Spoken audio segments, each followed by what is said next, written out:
ओम नमो दुर्गाय नमः। चिक्षुराक्ष, ताम्राक्ष, असिलोमा और विडालाक्ष का वध। व्यास जी कहते हैं, तुर्मुख युद्ध में काम आ गया। यह समाचार सुनकर महिषासुर क्रोध से मूर्छित हो गया। यह क्या हो गया? यो बार बार वह संपूर्ण दानवों से पूछने लगा। उसने कहा, तुर्मुख और वाष्कल बड़े शूरवीर दानव थे। एक सुकुमार कन्या के हाथ वे युद्ध भूमि में सदा के लिए सो गए। यह कितने महान आश्चर्य की बात है। देखो, यही देव का विधान है। इससे सिद्ध हो रहा है कि मनुष्य सर्वथा परतंत्र है। उन्हें अच्छे बुरे कर्मों के अनुसार सुख और दुख में लगाने का अधिकार सदा एकमात्र प्रबल काल को ही है। ये दोनों प्रसिद्ध दानव थे, इनकी मृत्यु हो गई। इसके बाद अब क्या करना चाहिए? बड़ी विषम परिस्थिति सामने आ गई है। सब लोग परस्पर विचार करके जो उचित जान पड़े कहें। व्यास जी कहते हैं, राजन, इस प्रकार अमित पराक्रमी महिषासुर के कहने पर उसका सेनाध्यक्ष महारथी चिक्षुराक्ष बोला, राजन, एक स्त्री के मार डालने में कौन सी चिंता की बात है? मैं उसका वध कर डालूंगा। यो कहकर कुछ सैनिकों के साथ ले वह रथ पर बैठा और चल दिया। दूसरे शक्तिशाली ताम्र को उसने अपना अंग रक्षक बना लिया। चलते समय उसकी विशाल सेना की तुमुल ध्वनि से आकाश और दिशाएं गूंज उठी। चिक्षुराक्ष आ रहा है। यह देखकर कल्याणमयी भगवती जगदम्बा बड़े अद्भुत ढंग से शंख ध्वनि, घंटा ध्वनि और धनुष की टंकार करने लगी। उस ध्वनि के प्रभाव से संपूर्ण राक्षसों के हृदय में आतंक छा गया। यह क्या? यो कहकर वे भाग छूटे। भय के कारण उनका सर्वांग कांपने लगा। वे सब के सब भाग रहे थे। उनकी यह स्थिति देखकर चिक्षुराक्ष के क्रोध की सीमा नहीं रही। उसने दानवों से कहा, तुम्हारे सामने कौन सा ऐसा भय आ गया दैत्यो? अभिमान में चूर रहने वाली इस स्त्री को तो मैं आज ही बाणों के द्वारा यमपुरी भेज दूंगा। तुम लोग निर्भय होकर लड़ाई के मोर्चे पर डटे रहो। यो कहकर उस पराक्रमी दैत्यवर ने हाथ में धनुष उठा लिया और सम्रांगण में आकर वह निश्चिंता पूर्वक देवी से कहने लगा, विशाल नेत्रों से शोभा पाने वाली सुंदरी, तुम अन्य साधारण पुरुषों को भयभीत करती हुई क्यों व्यर्थ गरज रही हो? तुम्हारे इस गर्जन को सुनकर मैं नहीं डरता। सुलोचने, स्त्री का वध करना दोष है तथा इस कार्य से जगत में अपकीर्ति फलती है। यह जानकर मेरा चित्त तुम्हें मारने से हट सा रहा है। हे सुंदरी, तुम जैसी स्त्रियों के लिए कटाक्षों और हाव भाव से युद्ध का काम संपन्न हो जाता है। कभी कहीं भी शस्त्रों द्वारा इनका युद्ध नहीं हुआ है। सुजगने, तुम्हारे मन में भी मूर्खता ही भरी है। तभी तो भोग संबंधी सुख का परित्याग करके तुम युद्ध की अभिलाषा प्रकट कर रही हो। युद्ध में तुम्हें किस गुण की झलक मिल रही है? सम्रांगण में तलवार चलती है, गदा से प्रहार किए जाते हैं और चमकीले बाणों से शरीरों की धज्जियां उड़ा दी जाती है। प्राण निकल जाने पर सियार अपने मुंह से नोच कर उस देह का अंतिम संस्कार करते हैं। धूर्त कवियों ने ऐसी मृत्यु की अत्यंत प्रशंसा गाई है। वे कहते हैं कि युद्ध भूमि में प्राण त्यागे हुए वीरों को स्वर्ग मिलता है। उनका यह कहना केवल अर्थवाद है। एत में बरार हुए, तुम्हारा मन यहाँ माने, जहाँ माने वहीं चली जाओ, अथवा तुम्हें देवताओं का दमन करने वाले मेरे स्वामी राजा महिषासुर की उपासना करनी चाहिए। व्यास जी का इस प्रकार चिक्षुराक्ष कह रहा था। भगवती जगदम्बा उसकी बात काटकर कहने लगे, अरे मूर्ख, बुद्धिमान पंडित के समान बनकर क्या बक रहा है? न तो तू नीति शास्त्र जानता और न अन्विष्ठी की विद्या है। न तूने वृद्ध पुरुषों की सेवा ही की और न तुझे धार्मिक बुद्धि की सुलभ है। आज तक मूर्ख की सेवा में लगा रहा, अथवा तू भी मूर्खी रह गया। अब तुझे राजधर्म ज्ञात ही नहीं। जब तुझे राजधर्म ज्ञात ही नहीं, तब मेरे सामने क्यों व्यर्थ बक रहा है? मेरे द्वारा संग्राम में महिषासुर मारा जाएगा। सम्रांगण की भूमि रुधिर से कीचड़ बन जाएगी। यश का स्थिर स्तंभ स्थापित होगा। इसके पश्चात मैं सुखपूर्वक प्रयाण कर जाऊंगी। देवताओं को दुख देने वाला यह दुराचारी दानव महान अभिमानी बन गया है। इसको मार देना मेरा परम कर्तव्य है। तू सावधान होकर युद्ध कर। व्यास जी कहते हैं, भगवती जगदम्बा के उपयुक्त वचन सुनकर बल के अभिमान में मत वाले रहने वाले दानवों ने उन पर बाण वर्षा आरंभ कर दी, मानो दूसरे मेघ ही जल की धारा उड़े रहे हों। भगवती ने अपने तेज बाणों से चिक्षुराक्ष के बाण काट डाले, साथ ही वे उसे तीरों से बीधने लगी। देवी के बाण ऐसे तीक्ष्ण थे मानो विषधर सर्प ही हो। उस समय भगवती और चिक्षुराक्ष के दोनों का वह परस्पर युद्ध आश्चर्यप्रद हो रहा था। जगदम्बा ने सिंह पर विराजमान रहकर गदा से उस दानव पर चोट की। कठिन गदाघात को न सह सकने के कारण चिक्षुराक्ष मूर्छित हो गया। 2 मुहूर्त तक अचेत तना बनी रही। वह दुराचारी दानव पत्थर की भांति रथ पर पड़ा रहा। शत्रु सेना को कुचलने की शक्ति रखने वाले ताम्र में भी कम चपलता नहीं थी। चिचुराक्ष को मूर्छित देखकर देवी से लड़ने के लिए वह स्वभावतः युद्ध भूमि में आ डटा। उसे आते देखकर भगवती चंडिका ठठाकर हंसी और बोली, दैत्यवर, आओ आओ, मैं अभी तुम्हें यमपुरी भेजने की व्यवस्था करती हूँ। तुम लोग स्वतः निर्बल हो, तुम्हारी आयु भी समाप्त हो चुकी है, अतः तुम लोगों के आने से क्या काम सिद्ध हो सकता है। मूर्ख, महिषासुर घर पर रहकर जीने की किस उपाय में लगा है। तुम मूर्खों के मर जाने पर भी मेरा क्या काम बनेगा। मेरे परिश्रम की कोई सफलता नहीं हो सकेगी, क्योंकि देवताओं से विरोध कर रखने वाला नीच महादुष्ट महिषासुर तो अभी जीवित ही है। ये तो तुम लोग घर पर जाकर महिषासुर को यहाँ भेज दो। मेरी जैसी स्थिति है उसे आकर वह प्रचंड मूर्ख भी देख ले। भगवती जगदम्बा के वचन सुनकर ताम्र क्रोध में भर गया। उसने देवी पर बाण वर्षा आरंभ कर दी। उसके बाण धनुष की डोरी पर चढ़कर कान तक खींचे जाते थे। भगवती ने भी ताम्राक्ष का वध करने के विचार से धनुष पर बाण चढ़ा और खींचकर उस पर छोड़ने लगी। इतने महाबली चिचुराक्ष की मूर्छा टूट गई। वो उठकर बैठ गया। फिर तुरंत ही धनुष और बाण लेकर वह देवी के सामने आकर डट गया। चिचुराक्ष और ताम्राक्ष दोनों असीम पराक्रमी एवं महान शूरवीर दानव थे। अब वे भगवती जगदम्बा के साथ सम्रांगण में भिड़ गए। ताम्राक्ष के पास लोहे का बना हुआ एक अद्भुत सुदृढ़ मुसल था। उसने सिंह के मस्तक पर चोट की। साथ ही वह ठठाकर हंसा और गर्जने लगा।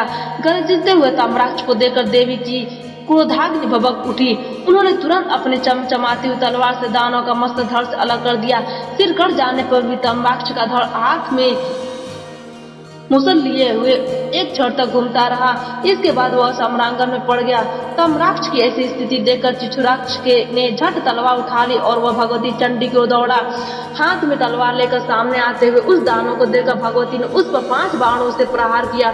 देवी ने के एक बाण से चिचुराक्ष की तलवार कट गई, दूसरे बाण से उसका हाथ साफ हो गया और अन्य बाणों से उसका मस्तक धड़ से अलग हो गया। इस प्रकार चिचुराक्ष और ताम्राक्ष इन दोनों राक्षसों का निधन हो गया।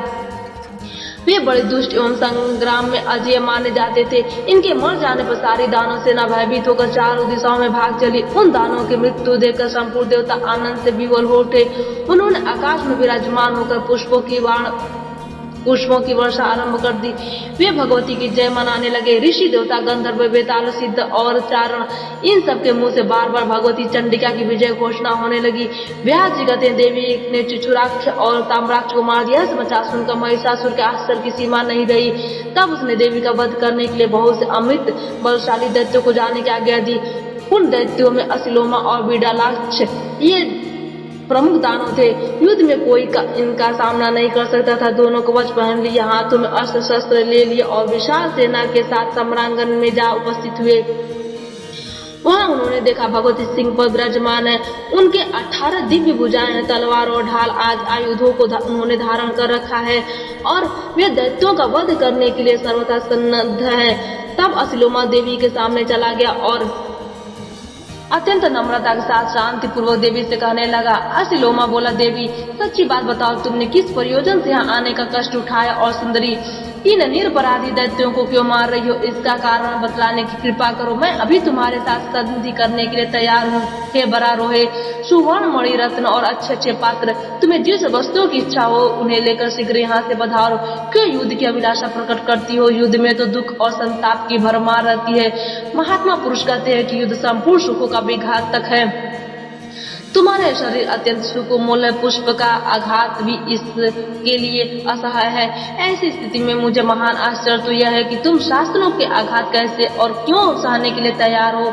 चतुरता का फल है शांति पूर्वक निरंतर सुख भोगना। इसमें तुम दुख के हेतुभूत संग्राम की क्यों इच्छा कर रही हो। इस जगत में सुख प्राप्त करना और दुख त्यागना यह साधारण नियम है।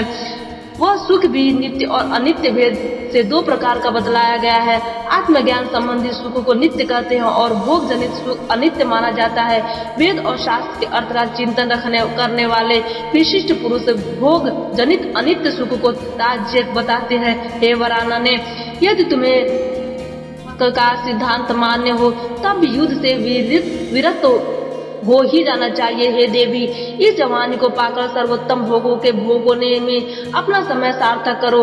हे कृशोदरी, यदि परलोक के विषय में तुम्हारी आस्था न हो तब ऐसा करना चाहिए, नहीं तो शरीर में यह युवावस्था भी क्षण भंगुर ही है, यह जानकर शीघ्र श्रेष्ठ काम बना लेना चाहिए जिससे दूसरे को दुख न हो। उस शिकार को ज्ञानी जन त्याग देते हैं। इतने प्रीति पूर्वक धर्म, अर्थ और काम का सेवन करना चाहिए। इसलिए कल्याणी, तुम भी निरंतर धार्मिक बुद्धि का आश्रय लो। अंबिके, दैत्यों ने तुम्हारा कुछ भी अपराध नहीं किया है, फिर वे तुम्हारे हाथ क्यों मारे जाए। दया और धर्म परम पुरुष के शरीर है तथा सत्य को प्राण कहा गया है। इतमें विवेकी जन को चाहिए कि दया और सत्य की सदा रक्षा करे। हे श्रोणी, तुम दानों का संहार करने पर तुली हो, इसका कारण तो बताने की कृपा करो। देवी ने कहा, महाभाव, मैं यहाँ क्यों आई हूँ, यह तुम्हारा पहला प्रश्न है। इसे स्पष्ट करने के पश्चात दानव वध का प्रयोजन बतलाऊंगी। दैत्य, संपूर्ण लोकों में मेरा निरंतर विचरण होता रहता है। प्राणियों के उचित और अनुचित कार्यों को मैं साक्षी रूप से सदा देखा करती हूँ। मुझे कभी भी न भोग की इच्छा है, न लोभ है और न किसी के प्रति द्वेष भाव ही है। धर्म की मर्यादा रखने तथा साधु जनों का संरक्षण करने के लिए इस धराधाम पर मैं भ्रमण किया करती हूँ। इस नियत व्रत का मेरे द्वारा निरंतर पालन होता रहता है। संत पुरुषों की रक्षा करना, वेदों को सुरक्षित रखना तथा जो दुष्ट है उन्हें मारना, ये मेरे सहज कार्य है। इसलिए मैं अनेकों अवतार धारण करती हूँ। प्रत्येक युग में जो अवतार होते हैं उन सब की व्यवस्था मेरे हाथ में है। महिषासुर महान नीच है, देवताओं को मारने के लिए उसकी सतत चेष्टा चल रही है। यह जानकर उसे मारने के विचार से इस समय मैं यहाँ उपस्थित हुई हूँ। दानव सुरद्रोही महिषासुर बड़ा भारी खल है, मैं उसे मार डालूंगी। तुम जाओ या रहो, जो इच्छा हो कर सकते हो मेरे साथ। मैंने सारे बातें बतला दी। अतः जाकर अपने दुराचारी राजा महिषासुर से कहो, आप क्यों अन्य दैत्यों को भेजते हैं, स्वयं जाकर युद्ध कीजिए। संभव है तुम्हारे महाराज को मेरे साथ संधि करने की बात जच जाए। ऐसी स्थिति में तुम सभी का परम कर्तव्य है कि वैर भाव का परित्याग करके सुख पूर्वक पाताल चले जाओ। तुम लोगों ने संग्राम में परास्त करके देवताओं से जो धन छीन लिया है वह सब वापस करने के पश्चात तुम लोगों को निश्चय ही उस पाताल में चले जाना होगा जहाँ इस समय प्रहलाद विराजमान है। व्यास जी कहते हैं, देवी के उपयुक्त वचन सुनकर असिलोमा ने भगवती के सामने महान शूरवीर विडलाक्ष के प्रति प्रदर्शित करते हुए पूछा।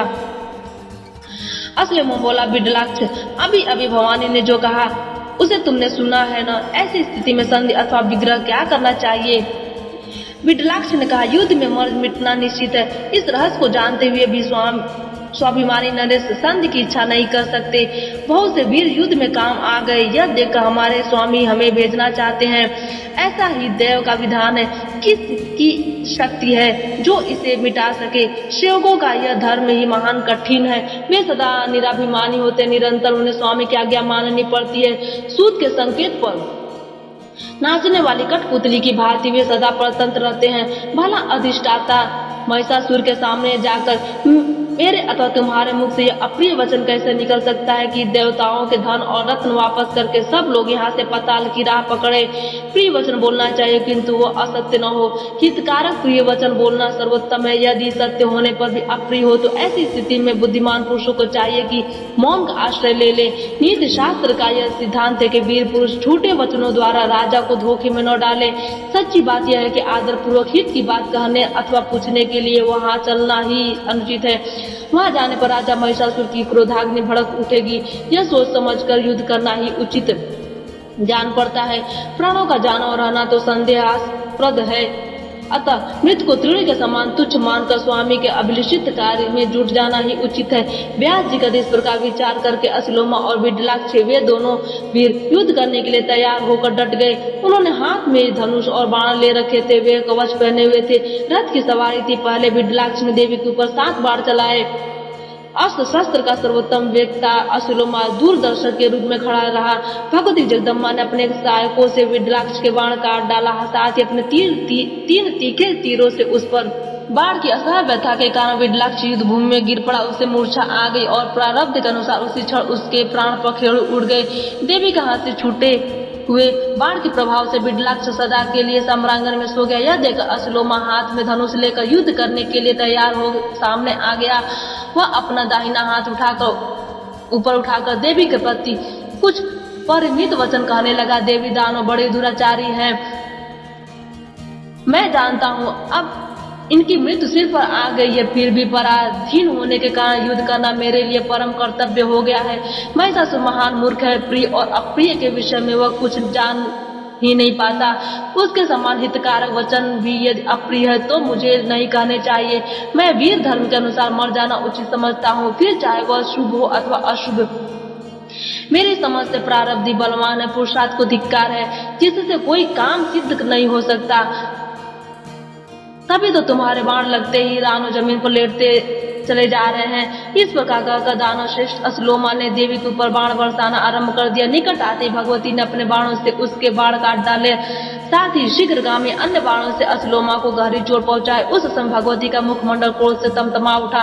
देवता दूर से देख रहे थे। अश्लोमा का सर्वांग बाणों से बीत गया था, रुधिर की धार बह रही थी।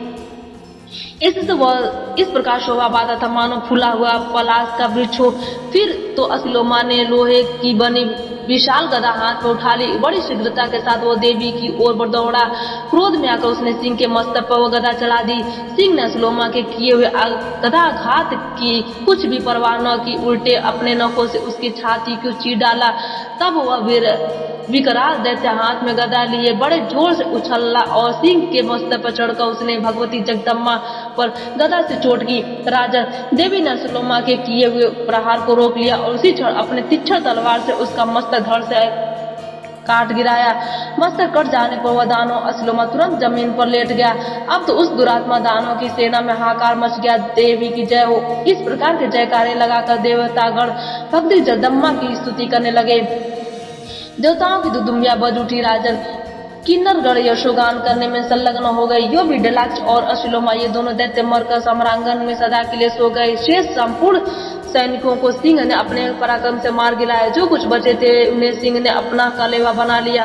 कुछ टूटे फूटे अंग वाले मूर्ख दानव दुखित होकर महिषासुर के पास पहुंचे हुए रोने और गिड़गिड़ाने लगे।